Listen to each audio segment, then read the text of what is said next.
It was so wholesome. Back when our biggest worry was what kind of pizza to get and whether the girl you saw at Zoomies when you were looking at Odd Future hoodies liked you back or not.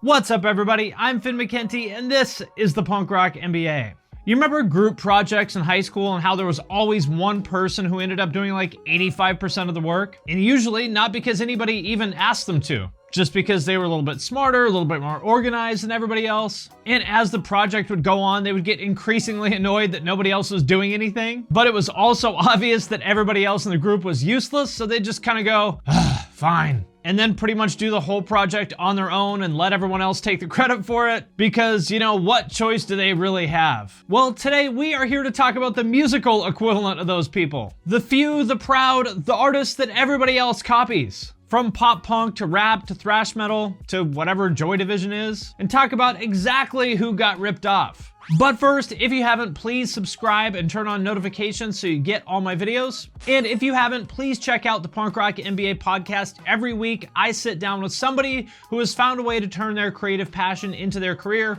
whether that is musicians like Matt from Periphery, Matt from Trivium, Will Aaron, Shinigami, Bill Murray, Lil Xan, or creators like Shane Smith, the comedian, Anthony Fantano, Sarah Dici, Big Herc, always with the goal of mapping out exactly how they did it so you can too. There's a link to that in the description if you want to check it out. And with that out of the way, let's get into it.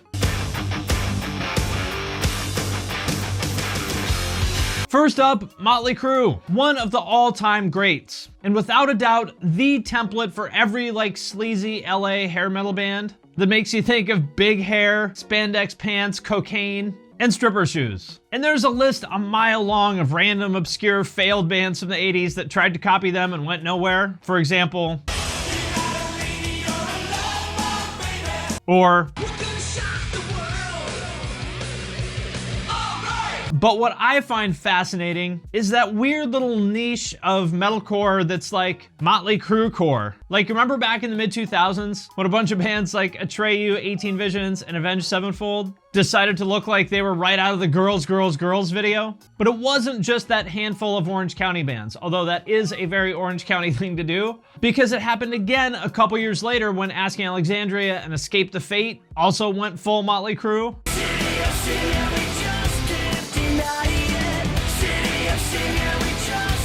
And of course, Andy Biersack from Black Veil Brides, who at the time was known as Andy Six, and went so far as to actually copying Nikki Sixx's exact face makeup. So I don't know what it is, but there's clearly some sort of a relationship here between Motley Crue and metalcore. But I want to see it go the other way. Like, I want to see one of these Architects clone bands go from being like all serious and genting about being in their feelings, and their next album was called like Party All Night, and they start dressing like Nikki Sixx and genting about doing coke all night with strippers. I don't know if that's gonna happen, but just in case you doubted exactly how many people have copied Motley Crue, their legacy lives on. Now you've even got trap metal girls representing the Nikki Sixx aesthetic, and I'm here for it.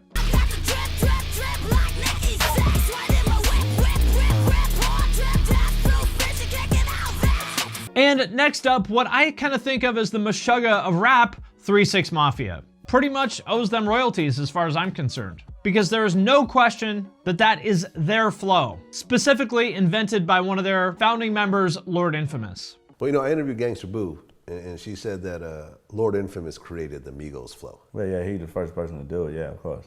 With the triplets, I guess? Yeah, everybody know that. But what makes this so impressive to me is that it's not just those mainstream rappers. They've also been hugely influential on the underground. For example, there's a whole scene called phonk, which is pretty much just younger kids from all over the world trying to emulate the sound of early 90s Memphis rap. As far as I know, Space Ghost Perp and Xavier Wolf are the creators of that, but if I'm wrong, let me know. Like, compare this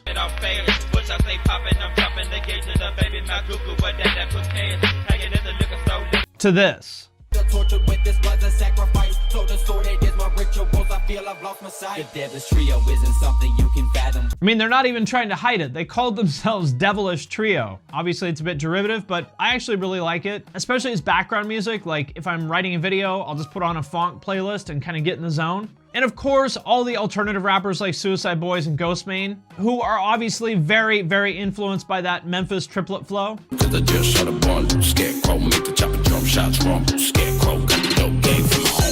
As far as I'm concerned, these guys have had every bit of as much of an impact as the greats that people think of like Biggie or Tupac, both at the mainstream level with people like Migos and Future and Designer and whatever, and on the underground. So I think you really have to have them on the list of all-time greats. Because the truth is that there would be no modern rap without copying 3 6 Mafia, just like there would be no modern metal without copying Meshuggah.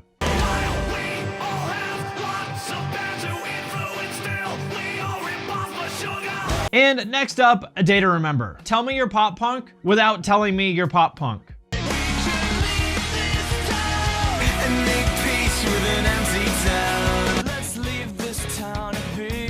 Remember in like 2013 or so when every pop punk band had a song about how much they hated their hometown? But that's okay, because we've got our friends and that's all that really matters. Friends, friends, friends, friends, friends, friends, my friend, these friends, my friends.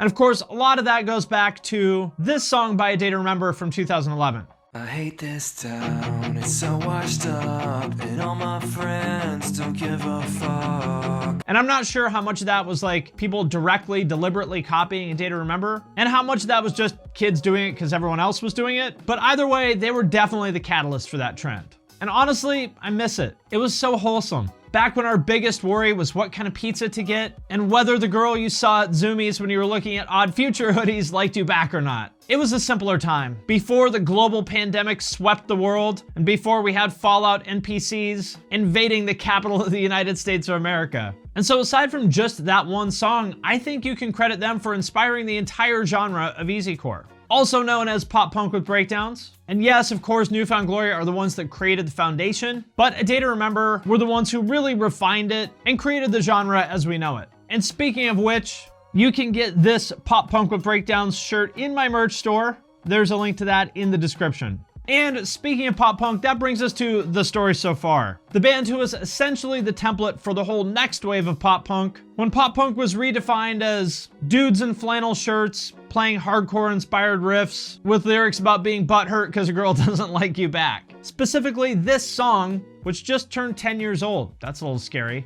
This quicksand, it pulls me under. Which I think of as the template for that whole era of pop punk. For example, Always pictured myself as being someone you met somewhere along the line. like how many pop punk dudes went out and bought a Terror shirt and a snapback because of this video? And by the way, I'm gonna go on record and say that I think Real Friends might have been the best out of all these bands, because they kind of did what I had sort of wanted The Story So Far to do after Quicksand. I love the guys in The Story So Far, but I really just wasn't feeling the kind of like weird rock stuff that they've been doing for the last few albums. And I think Composure by Real Friends is the album that I always wanted The Story So Far to make. On the outside, I see. Now let's get super nerdy into some very deep scene history and talk about a band called Drowningman. You may not have heard of this band, but you have felt their influence. You remember back in the MySpace days when all the scene bands had those like really long, zany song titles like I Didn't Say I Was Powerful, I Said I Was a Wizard, Dogs Can Grow Beards All Over, and of course what I think might be the ultimate scene band song title, What Happens If I Can't Check My MySpace When We Get There. They just make you think of some like dorky scene kid in a Reptar shirt putting this as his away message on AIM, maybe with an XD at the end to show you how random he was. I noticed this trend, but for years I wondered where it came from. I think I found the origin of it, the patient zero of zany song titles, an old hardcore band called Drowningman. I think they're from like Vermont. And they had song titles like If God Loves a Winner, He's Gonna Wanna Fuck Me in a Minute, way back in like 2000. And as far as I'm aware, this might be the origin of the long zany song titles. And by the way, if you were into that like skronky, discordant kind of shit, definitely check these guys out because I think you will like them.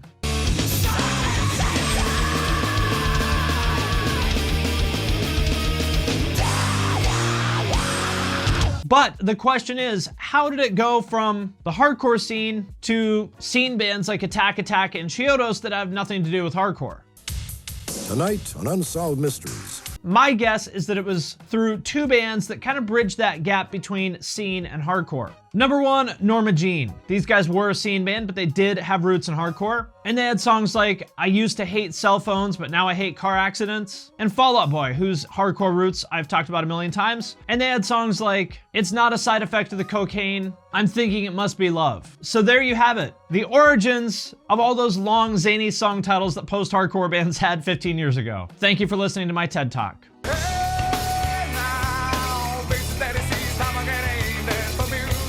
And next up, Pearl Jam. You guys know that I absolutely love early to mid 2000s pop culture, right? I mean, how could you not? Juicy couture velour tracksuits, Escalades on rims, all the MTV dating shows involving a bus, and all the like trashy VH1 reality shows, trucker hats, Nokia brick phones. I think it was the peak of human civilization. But one thing I don't miss about that era is what they call yarling. That style of vocals that you find in a lot of the post-grunge bands, like I'll show you everything, or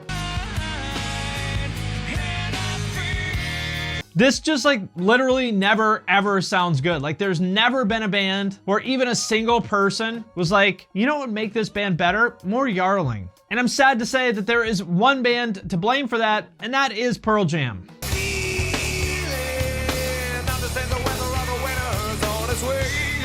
Their singer, Eddie Vedder, is, without question, the one who made that popular. Seems like a great guy, but his vocals, not so great. And to be fair, I am 100% certain that Eddie hates this style of vocals just as much as I do. Actually, probably a lot more. He must feel like Oppenheimer, the guy who created the atomic bomb, when he realized how his creation was gonna be used. Dear God, what have I unleashed upon this world? And next, Slayer. Here is the cold, hard truth. If every 90s hardcore band had to pay $1 for every time they ripped off Slayer, they would owe a lot of dollars. And I really need to set the record straight here because there's this idea that Pantera is the band that created modern breakdowns and was like the template for metalcore, and that's just not true. The band everybody was ripping off in the 90s was not Pantera, it was Slayer. Specifically, South of Heaven, the defining element of 90s metallic hardcore, which then became metalcore, is the South of Heaven riff. For example, or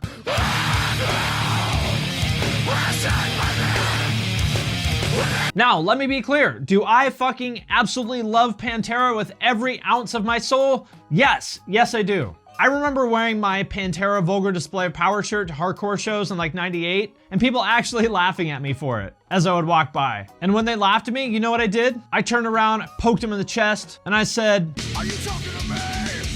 Are you talking to me?" Actually, that is a lie. I didn't do anything because I was scared of confronting them, so I just pretended I didn't hear anything and kept walking.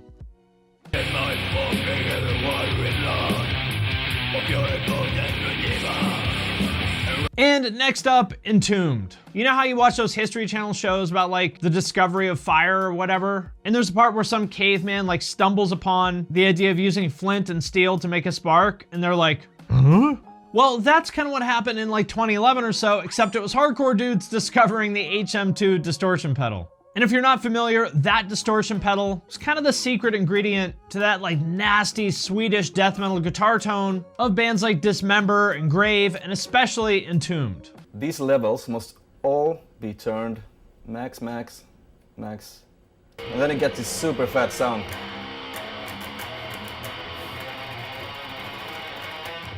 I affectionately call this trend of hardcore dudes copying Entombed as Entombed core, and the originators of that trend were, without a doubt, Nails.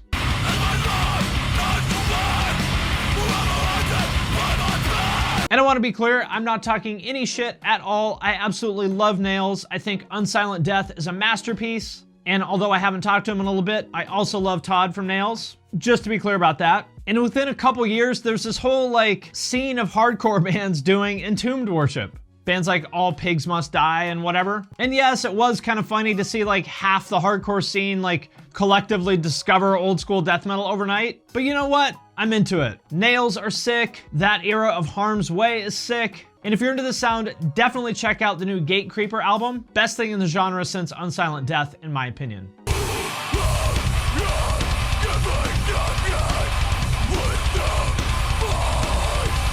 And speaking of bands that got discovered by the hardcore scene, let's talk about Joy Division. I never really got into these guys. A little too much small PP energy for me, but my understanding is that they are one of the founders of what's called post-punk.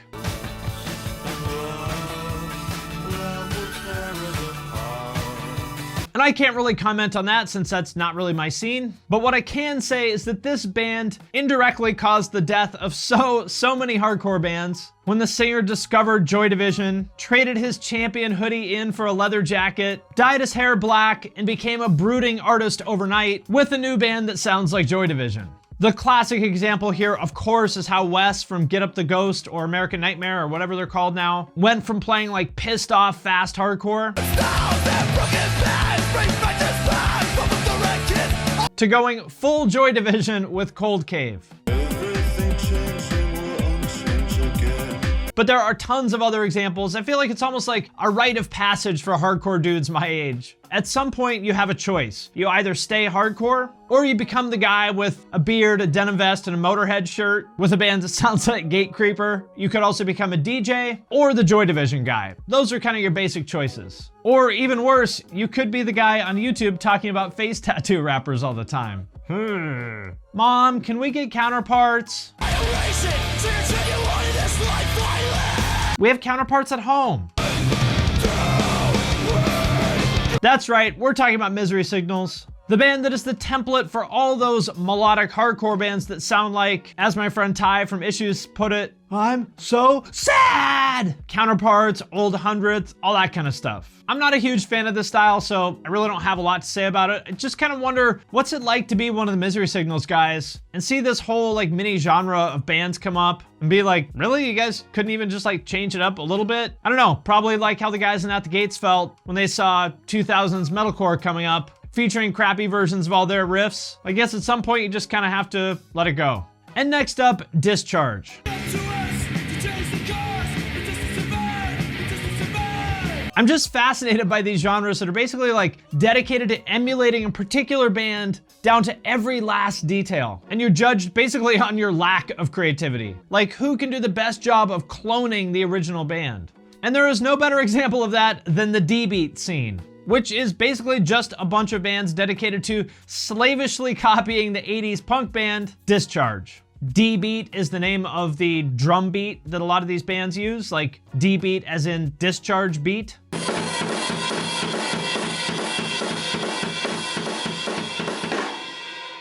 That's it.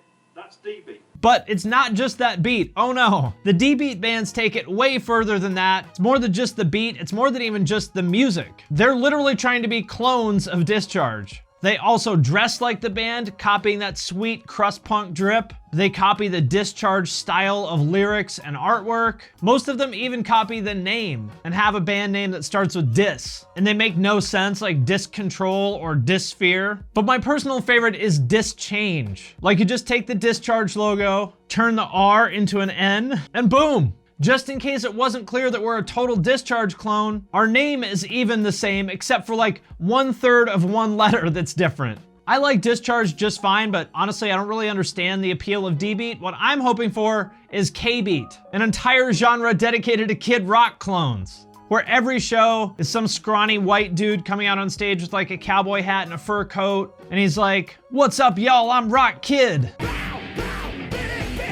All right, my friends, that does it for episode number 2 of The Most Copied Artists. Let me know what you think in the comments if you would like me to do another episode of this, and if so, what artists should be included. Before I let you go, I wanted to mention a brand new piece of merch that I have for everybody who's felt torn between brutal technical death metal and technical brutal death metal. Now you can have both. That shirt is available now in my merch store at the link in the description. Before I let you go, I wanted to thank everybody who supports us on Patreon, especially those of you who support us at the true cult level or above. It is because of your support that we're able to do a lot of things here, but especially the podcast. That's how I pay our producer and editor. So thank you very much for your support. Patrons get every podcast a week early. There's also a members-only private Discord server that I'm in all the time. I do patron-only Q&As. There's also a way to have me review your band or video or artwork or anything else that you might want to get my eyes or ears on. So if that sounds like something you would be interested in, you can check that out at the link in the description as well. And with that, I'm going to sign off for now, but I will see you next time.